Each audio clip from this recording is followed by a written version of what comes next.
Hey, welcome back to our channel, Cape Cod Like a Local.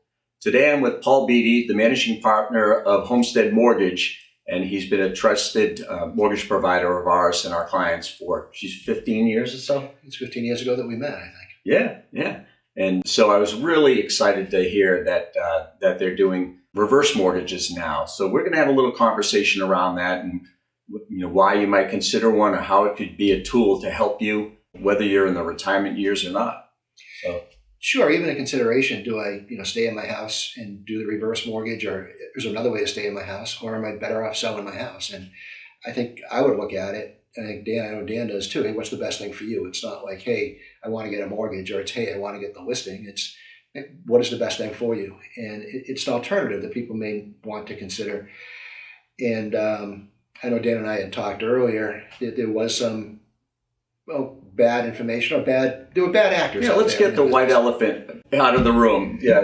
They had a bad rap, reverse mortgages, and I think it was part with the crazy lending that was going on, and that they were regulated differently. There were a lot of reasons for that. The regulations were different. One thing that used to happen is, like, I'm 65, my wife's under 60. So if I had a reverse mortgage and then I passed away and she wasn't on it, well, she had to get out of the house. Well, that's all changed. That person can stay for the rest of their life. That was a problem. Another problem was not necessarily related to the bad actors, but the market crashed. The home prices crashed. It affected people with forward mortgages and reverse mortgages, that your equity got eroded and there were foreclosures. Plus that you can't get foreclosed on a reverse mortgage just because your value drops. You can owe far more than the house's value, and they can't foreclose on you, and you still don't make any payments, or you don't need to. You can get foreclosed upon if you don't pay your taxes and your insurance, and that was something that they've also addressed. You don't need to have great credit to get a reverse mortgage. It doesn't matter because you're not making payments. You don't need to have a lot of income because you're not using it. However, they have instituted a means test now, such that with your taxes and insurance, if your credit's maybe not perfect and look, you're not making a lot of money, we're a little concerned, are you going to stay up on your taxes and insurance? They'll set up a reserve account of the money they allow you to have. So that reserve is set up there to make sure your taxes and insurance get paid on time and doesn't put you into that negative situation that you otherwise could have fallen into. Yeah, and that's pretty understandable. Yeah, you have to pay what bills you have. So correct, and a lot of people didn't. I've got a friend that is in that situation. She hasn't paid her taxes and insurance. She had a reverse mortgage, took it out before I was in the business, but is in that situation. So the bank can foreclose on you if you don't pay your taxes and insurance. Yeah. I was just I believe it's a great tool. Many times it's a tool that you use so that you don't need me. But again, it's whatever is best for our clients. We love working with the senior market, and we found that you've really seen a lot more where it's becoming a great tool for them to stay in their home when otherwise affordability might be an issue. True. And unfortunately, the senior market is becoming like who I'm considered a part of right now. Guilty as charged. But a lot of people want to stay in their house. They're emotionally attached to it. And maybe they don't see a way to do it. And an example might be if they had a house that was worth $700,000.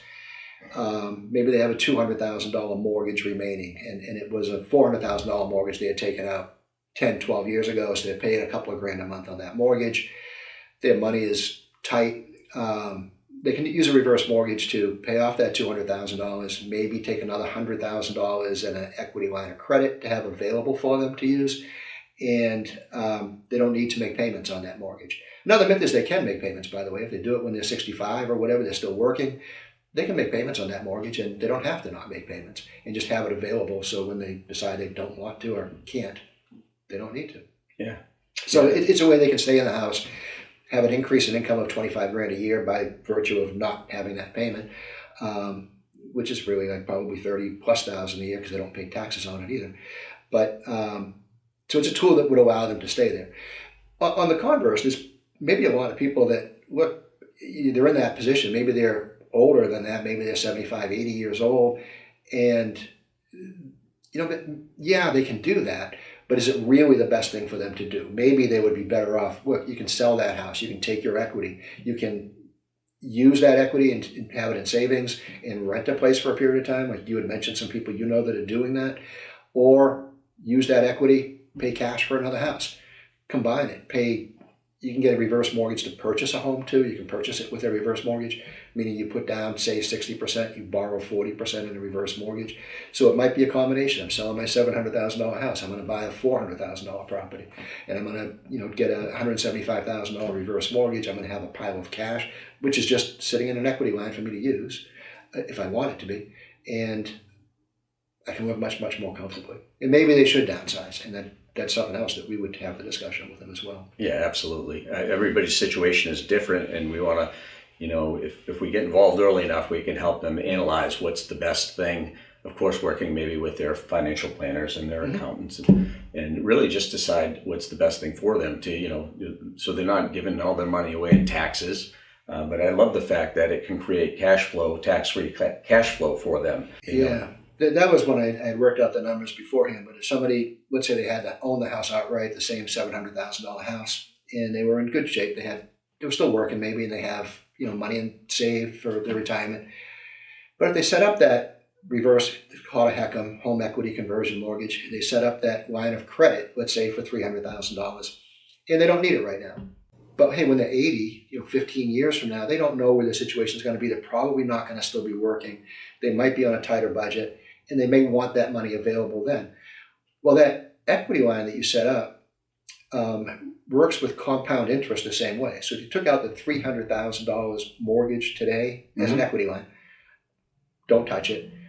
By the time you're 80 or 15 years from now, if the rate stayed at roughly the same, 6.5%, you're going to have over $700,000 available to you to draw from when you're 80 years old. And that could be a lifesaver for people. Sure. Setting it up now. And they could say, oh, why don't I wait till I'm 80? Well, you're not going to have the same availability because your house is going to go up in value, but you're not going to have that growth of the compound interest during that period of time.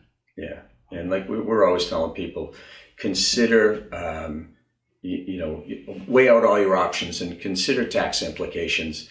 The last thing you want to do is work your whole life and build equity and all of a sudden realize, and I know there's a homeowner exemption for your capital gains, but if you bought a house 40 years ago, you could very well go over those limits, and that's where you need a little bit of planning, where we would work with a tax planner and someone like Paul to see how we could help you maximize that equity without paying a lot of taxes on it and a lot of unneeded expense. Sure. Anything else you'd like to add with this one, Paul? No, I mean, there's a lot more to it. I'd be happy to talk to anybody about any situations they had, but and again, not trying to cite a do a reverse mortgage, just to understand your options and know where you stand. Yeah. So if you have more questions about this, you can always call me. But when it really comes specifically to the reverse mortgages, Tori is going to include Paul's contact information, and we wholeheartedly recommend Paul and his team. They've done just amazing things with our clients over the year, and we'll continue to work with them. And we're really excited that you're taking on this part of the business, because now that makes that apprehension because of what you heard years ago. We don't have that anymore with you guys. No, that's great. We love working together. So awesome. All right. Thanks, Dan. Thank you. And we'll see you guys next week.